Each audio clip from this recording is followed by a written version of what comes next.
Accident केस होता ज्यामध्ये आम्ही 304 IPC culpable homicide not amounting to murder लाभले होते आणि एक अर्ज आम्ही कोर्टात संडेला केला होता to try the juvenile as an adult.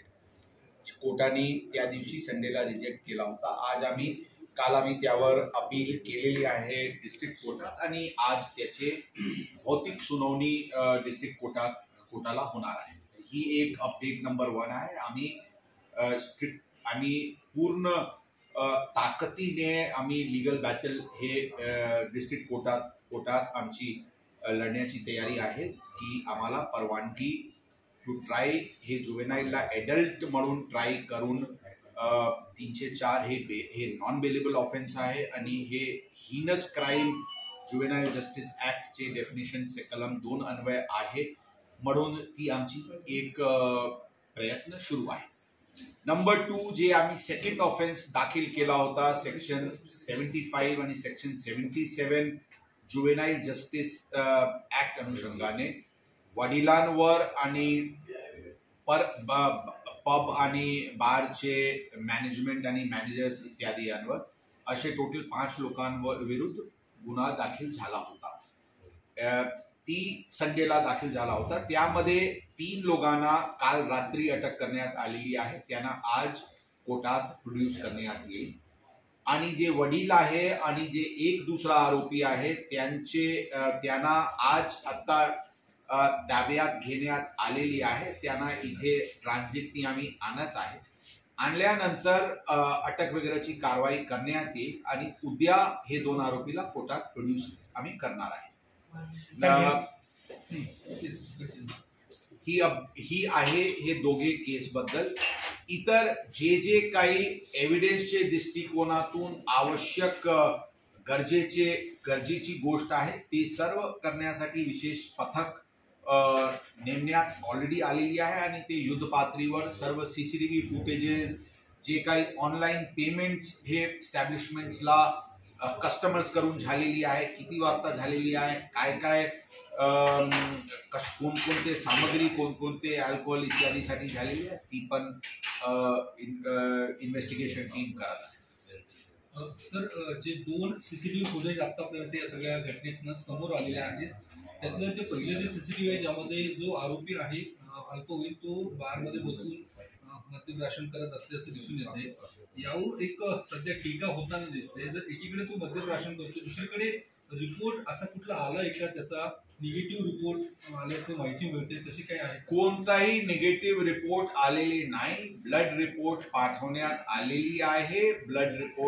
ब्लडचे report आतापर्यंत प्राप्त झालेली नाही. As a matter of abundant precaution 2 ठिकाणी ब्लड सॅम्पल्स घेण्यात आलेली आहे जेणेकरून कोणत्याही प्रकारचे लोकांमध्ये संभ्रम राहण्याची कारण नाही आहे. ब्लड रिपोर्टमध्ये जे वस्तुस्थिती राहील ते वस्तुस्थिती राहील. परंतु एक गोष्टी मी स्पष्ट करू की एव्हिडन्सच्या दृष्टिकोनातून हे आरोपी मद्यप्राशन केला होता ही जे दोन्ही इस्टॅब्लिशमेंटचे CCTV फुटेजेस भरपूर प्राप्त ऑलरेडी झालेली आहे ज्यामध्ये ते मद्यप्राशन करताना स्पष्टपणे दिसत आहे. त्यांनी ऑनलाईन पेमेंट एका एस्टॅब्लिशमेंटला केलेले आहे ज्या ऑनलाईन पेमेंटची बिल पण दारूची आहे त्यावरून पण ते स्पष्ट झालेली आहे. सांगण्याची अर्थ अशी आहे की ते व्यक्ती दारू पिला होता ही स्पष्ट आत्ताच जे आमच्याकडे पुरावा आहे त्या अनुषंगाने ते पुरावा प्राप्त आहे आणि ब्लड रिपोर्ट ज्यावेळी येईल आपल्याला नक्कीच त्याच्या विषयावर खुलासा. सर एक ब्लड रिपोर्ट कधी येईल आणि आपण कुठे पाठवलं ते एक सांगावं. आणि आपण सुरुवातीला आता काल कोर्टात जी माहिती दिली आहे त्यामध्ये असं म्हटलंय की तो दिसतोय का ड्रग केलेला तर ते नाही म्हटलेलं आहे. तो जे चाल लढकळतंय का तर ते नाही. त्या बेसिसवरती कोर्टाने त्यांना सोडलंय का? कोर्टाची ऑर्डर जी बेल ऑर्डर आहे ते आपण भौतिक पब्लिक डोमेन मध्ये आहे आपण बघितले असावी.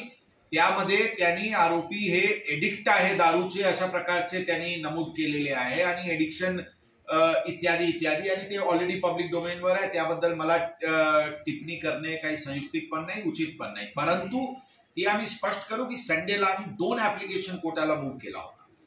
एक ऍप्लिकेशन होता की ही हीनस क्राईम आहे. या 304 IPC मध्ये 7 वर्षपेक्षा जास्त शिक्षा आहे म्हणून जुवेनाइल जस्टिस ऍक्टचे कलमा अंतर्गत ते हिनस क्राईम आहे, म्हणून त्यांना आणि त्यांचे वय 16 वर्षाचे वर आहे, म्हणून सेक्शन 15 जुव्हेनाइल जस्टिस ऍक्ट अनुषंगाने त्यांना ऍडल्ट म्हणून ट्रायल व्हायला पाहिजे, हे कायद्यात तरतूद आहे. आणि या घटनामध्ये 2 लोकांची मृत्यू झालेली आहे. एका अत्यंत नॅरो स्ट्रेच ऑफ रोडवर ते अत्यंत तेज गतीने ती वाहन चालवत होता, मद्य पिऊन ते अशा केलेले आहे, म्हणून ते हिनस क्राईम आहे, म्हणून त्यांना हे ट्राय करायला पाहिजे. एक मिनिट साहेब, या अर्जाचे व्यतिरिक्त एक आणखी अर्ज करण्यात आला होता की जोपर्यंत या अर्जावर निर्णय होत नाही तोपर्यंत यांना रिमांड होमला 14 दिवसासाठी पाठविण्यात यावी.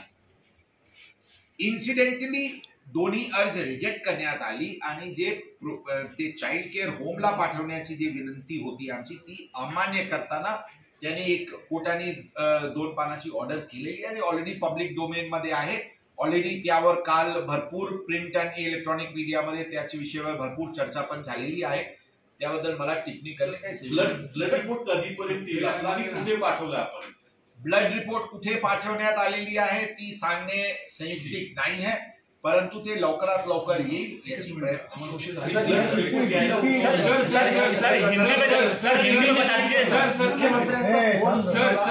मुख्यमंत्र्यांनी काय नेमक्या सूचना दिलेल्या आहेत? बरोबर आहे. माननीय मुख्यमंत्री, माननीय उपमुख्यमंत्री आणि गृहमंत्री, माननीय उपमुख्यमंत्री आणि पालकमंत्री सर्वांची फोन आमच्याकडे आलेले आहे. माननीय पोलीस महासंचालक यांच्याशी या विषयावर त्यांनी पण सूचना दिलेली आहे. ते सर्वांची सूचना स्पष्ट आहे की अत्यंत कडक भूमिका पोलिसांनी